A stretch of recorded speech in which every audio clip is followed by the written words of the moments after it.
Masta Ace in the house. What's going on? Brooklyn. Yeah, man. Big Tingaguan. So basically, we got this 20th anniversary of Delicious Vinyl. And what we're doing here today is we're going to get into a little bit of that, talk a little history, Masta Ace. Yeah, Eminem's here with us, you know what I'm saying? So we're going to get into a little history. We're going to talk about this 20th Delicious Vinyl anniversary. Eminem remixing one of the Masta Ace joints. And we're going to talk about all that good stuff, you know what I mean? What's up, Em? What's crack-a-lackin', homie? Yeah, we are here, Masta Ace. Yes. No doubt. All right, so check it out, man. We're going to get into this joint, you know what I'm saying? Let's set it off so we set the tone right now. SlaughtaHouse, you know what I mean? This is the remix produced by Eminem, you know what I'm saying? It's the 20th anniversary Delicious Vinyl. Yes. You know what I'm saying? So we're going to get into this joint. We're going to come back and we're going to really see what's crack-a-lackin', you know what I'm saying? Shade45, Tony Touch, come on. You are checking out the Shade45 Spotlight Special. Yeah! Alright, we back, y'all. Shade45, Tony Touch, Eminem. What's up, Yes, baby? sir. Yeah, I'm here. We are here, Masta Ace, man. So, Em, let me ask you a question, man. When was the first time you heard Masta Ace, or the first record you heard of his? You know, what did you think of that? The first record I heard of Masta Ace? I think it was, I am the man, but I'm not the one with the can in his hand. I'm down with the different kind of street band, and I appear from place to place as the music man, aka Masta Ace. That's the first song I think I heard. That was a cold chilling record, right, Ace? Yes, it was. That's impressive right there. It's got a couple of bars of that. Hey, you know what I mean? So let me ask you a question. What did you think? Because that was like the cold chilling days, and like when he switched up and went to Delicious Vinyl.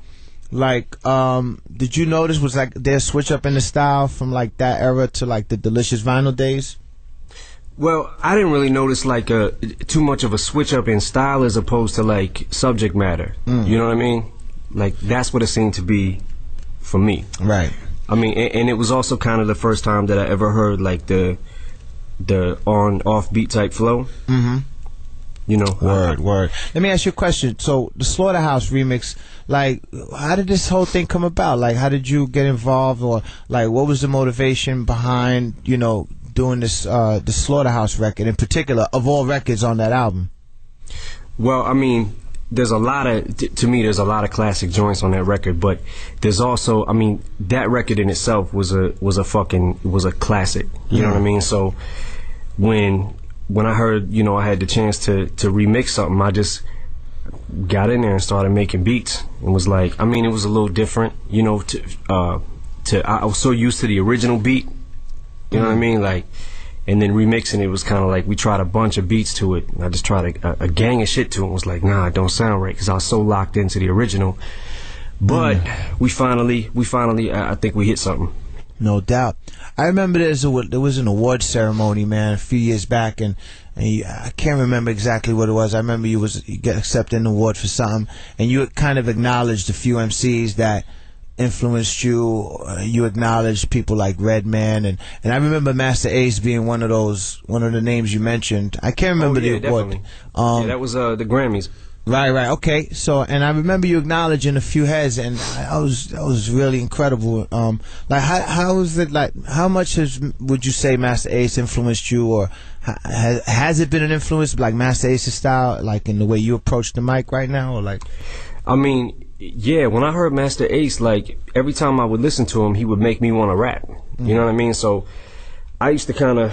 I mean, when I was younger, like I had a job at Little Caesars Pizza, and I used to walk around with my headphones on, and that album, Take a Look Around and SlaughtaHouse, played like nonstop in my headphones. So I used to work at Little Caesars too. What? Oh yeah? In college. That was my work study job in college. Great minds think alike. Wow, man. Hey, check this out. Let's get into a little something, man. Let's go back a little bit. Let's go into a little SlaughtaHouse action. Let's play something off that album, man. Just take it back real quick so people know what the fuck we talking about. You know what I'm saying? We coming right back. What the fuck we talking about, homie? No, I'm saying we got Eminem, Masta Ace in the studio, Tony Toka. We holding it down, Shade45. Come on. Brainiac dumb. You are checking out the Shade45 Spotlight Special. Yeah. All right, yo, we back, no doubt. Shade45, Eminem. no doubt, Tony Touch, Masta Ace. You know what I'm saying? We are here celebrating the 20th anniversary of Delicious Vinyl. In particular, the collaboration between M and M and Ace, you know, remixing the SlaughtaHouse record, which for me was probably one of my favorite joints on that album as well. Ace, like, what's up with the fellas that was on that record with you? I know you had a few people like Lord D and stuff like that. Yeah, Lord Digger, I had Ice You Rock, you know, Paula Perry's on that album, and you know, everybody's doing their thing. Lord Digger branched off, doing his own thing. Paula Perry branched off. Ice You Rock, those are still my peoples. We still hang out. You know what I'm saying? We was playing flag football together, and we have, you know, barbecues and chill together and all that good stuff. Everybody's good though. No doubt. Let me ask you a question, like, with any particular Masta Ace records that you felt like people slept on, like, you know, from his catalog, that you think maybe deserved a little more attention or anything like that? Oh man, I would say probably everything that wasn't a single. There's a lot of joints on there. I'd have to actually look at the album and go look at all the albums and just be like, you know, just start picking out the songs, because there's so many of them, man. No doubt. Word. Let me ask you a question, Ace. When you switched, like, when the whole thing, Delicious Vinyl thing went down, I'm glad you came back to that. You know what I'm saying? Yeah, because that was like you know, you was on the East Coast, Juice Crew, you know what I'm saying? And then all of a sudden, you know, you were recording for this West Coast label. Yeah. Like, how was that transition for you, man? How did you adapt and adjust to that? And like, the transition was cool. You know, this is my first time ever going to LA, you know what I'm saying? I was loving the vibe of the city and the people and all of that. But what people need to understand is, coming off of that Coachella deal, the record, that the first single that came out off of that album was Me and the Biz. And we had the video with the puppet. Right. The single cover had me with the puppet. Where's the puppet, by the way? The puppet, from what I hear, the puppet is at a museum in Seattle somewhere. They got a hip hop museum in Seattle. Really? So this is what I hear. I don't, you know, the Ego Trip dudes had it, and I think I want it. Yeah, I think they sold it to this museum, and I think it's got to be there for 5 years. It might be time, might be up on that joint. All right, well, I want it. Yeah, go get it, man. Go get it. I'm gonna go get it. Go get that. I'm gonna look for it. But that Me and the Biz record, at least in my hood, I got a lot of flack for that record. I got a lot of flack for that video, the puppet, that whole thing. So when I was making the transition from Coachella and Delicious Vinyl, I was trying to make the hardest record I could make, to just let cats know that I'm not a puppeteer. It's not a gimmick. Right. Warner Brothers kind of forced my hand on that. If you listen to that album, that was the only real kind of fun record on the album. Everything else was, you know, conscious, like talking about some things. Was that the album that Letter to the Better was on there? That was a crazy joint, you know. And so going over to Delicious and making that SlaughtaHouse record, I was trying to make the hardest record I could make. Yeah. To just make sure people understand that you know, that whole puppet thing was a cool little thing, but it's more to me than this little gimmick record that they was trying to go with. Yeah, because I was going to ask you, what was the motivation behind that whole album? And I guess I could hear it, man. You could hear the aggression. Yeah, I was mad. The beats was hard. Yeah. You know what I'm saying? Word, man. Let me ask you another question. What was, like, you know, your fascination? Like, how did it come about with the car culture and stuff like that? Coming out with the Sitting on Chrome and making those, like, Jeep banger records. Like, what was the motivation behind that? It was two motivations. The first motivation was being in the studio with Marley Marl when he was making the LL Cool J Mama Said Knock You Out album. I was around during that, when he was making that record. And Booming System was like one of the first records that he made. No doubt. Around that same time, I bought my first vehicle, which was a Chevy Blazer. You know what I'm saying? The two-door Blazer. And I threw a giant speaker box in the back, 215s, 212s. So, like, you couldn't hear nothing. Right. So when I got that system in that truck, that's the first record I was playing, was the LL joint. Driving around Brooklyn, blasting, crazy. And when I went out to LA to visit, and I saw that they did it on a different level with the cruising. They had these strips where everybody just cruised, Crenshaw, you know, on Saturday nights or whatever it was, Sunday nights. And I saw the different style of rims, different style of, it just opened up my mind to the possibilities as far as cars. I started getting into books, buying magazines, car books, magazine books, just getting heavy into customizing cars, and I was off and running from there. Wow. Yeah. Word up, man. Yo, you know what? Let's get into that Jeep ass nigga joint, man. That was my shit. I love the remix too, that Knowledge Me remix. Yeah. You know what I'm saying? Alright, it's Shade45. We got Eminem in the studio with us. You know what I'm saying? Sir. We got Masta Ace. Yeah. We're making history right here, man. Let's get into this. We coming right back, y'all. Come on.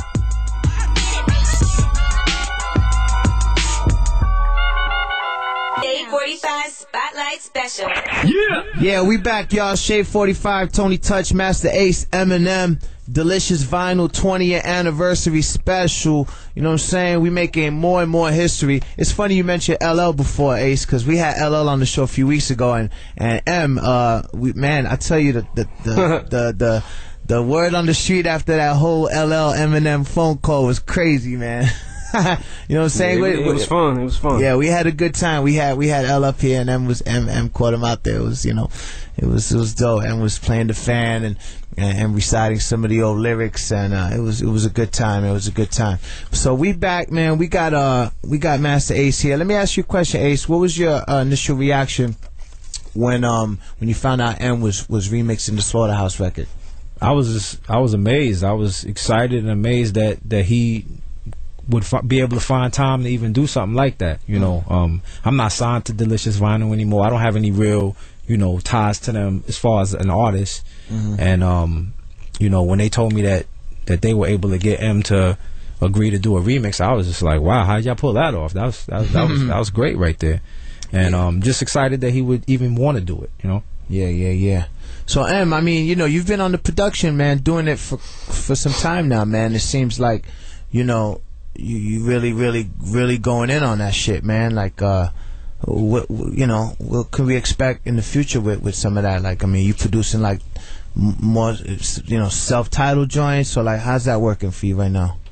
Well, I mean, you know, I'm always like, I always do like side projects and produce for artists on the label and stuff like that. But I mean, you know, right now I'm kind of just concentrated on my own stuff. As you know, for right now, and just banging out tracks and producing a lot of this stuff. You know, the more I keep producing, you know, the better it seems like I get, because I just, you know, I start knowing stuff. You know, like I'm learning the boards like the back of my hand now. So that's what's up. Let me ask you a question. What did you think, Ace, like when you first heard M on, you know, as MC on the mic and stuff like that? Do you remember like? I remember. Like it was yesterday. The first person that let me hear M was DJ Jazzy Jeff. I was in Philly. I was visiting his studio. He said, "Yo, you gotta hear this kid. You gotta hear this kid. You gotta hear this kid." And you know, he played it for me, and I was like, "Yo, that kid is nice right there." Wow. I couldn't front. I was like, "Yo, that dude is nice." And then he kind of explained a little bit more of the story, where he was from, you know, and you know, I was listening in ever since. Yeah. The rest is history. When can we get a Masta Ace Eminem collabo? Well, you know, there's a fake collabo out there. This joint called Hellbound. I say fake because we weren't in the studio together. We didn't. It was like two verses thrown together or whatever. Okay, really? I didn't know where that came out on. It came out on Yosumi, which is my partners in the label that I'm on now. It came out on a compilation called Game Over. Well, you remember that, M? Nah, I never heard it. Word? Somebody needs to get it to me. Yeah, man. You said it's a fake collaboration? Well, when I say fake, I mean it was a verse like, that you had did for them for some project. Yeah, some that they never used put together. Yeah. So they used the verse for something else. Oh, all right. Yeah, because I didn't hear it. I gotta check it out. Yeah, we gotta get your verse. I puke, eat it, and freak you. Battle. I'm too weird to. You remember that joint? Yeah. I'm too weird to speak to. The only key that I need to defeat you is me to remove these two Adidas and beat you and force feed you on both, and on each feed is a cleat shoe. Yeah. All right. Yo, I ain't got that shit, man. Yeah. I'm slipping right now. Wow, I remember that verse too. I don't know what I said that on, but it's funny that it came out the woodworks and shit. Yep. So getting back to this Delicious Vinyl anniversary, man, what are some of the records that you know, some of your favorite records that were on Delicious Vinyl, being that we're celebrating this 20-year extravaganza? Oh man, I would have to say, without a doubt, Def Jeff. Poet with Soul or Rhymes on Drums? Probably Rhymes on Drums. Wow. Def Jeff, man. Damn, who else was on there? Was there? We had a Far Side, I believe. Far Side was on there. You know what I'm saying? Rascals. Tone Loc. Wow. Young MC. Young MC. Word, man. A lot of history right there, man. A lot of history. Shout out to Delicious Vinyl, no doubt, man. So, wow, man. It's a beautiful thing right here. You know what? Let's get into some music. We're going to come back. You know what I'm saying? All right. It's Shade45, Eminem, Masta Ace, Tony Touch, Delicious Vinyl 20th anniversary special. Toma. You are checking out the Shade45 Spotlight Special. Yeah, we back, y'all. Shade45, no doubt. Delicious Vinyl 20th anniversary special edition. Masta Ace in the studio with us, of course. Eminem, a.k.a. Marshall Mathers, a.k.a. Ken. Oh, yeah. You gotta love it, baby. You gotta love it, man. Yo, I want to thank both of y'all for hanging with me today, man. You know what I'm saying? Em, appreciate you always, you know, coming through. And yeah, Ace, you owe me $1. That's right, man. I got you on that, man. Give me like another 4 days for that. You It's $1 a minute to hang with me, so. No doubt, man. Yo, Ace, man, good looking once again. Congratulations on all your success, man. Definitely. You know what I mean? And Eminem, of course, congratulations. And, you know, we look forward to hearing more music from both you guys. And, let's just keep rocking, baby. You know what I'm saying? Shade45 signing out. No doubt. I kissed a boy and I liked it. Taste of his hairy fat dick. I kissed the boy and I liked it. Peace.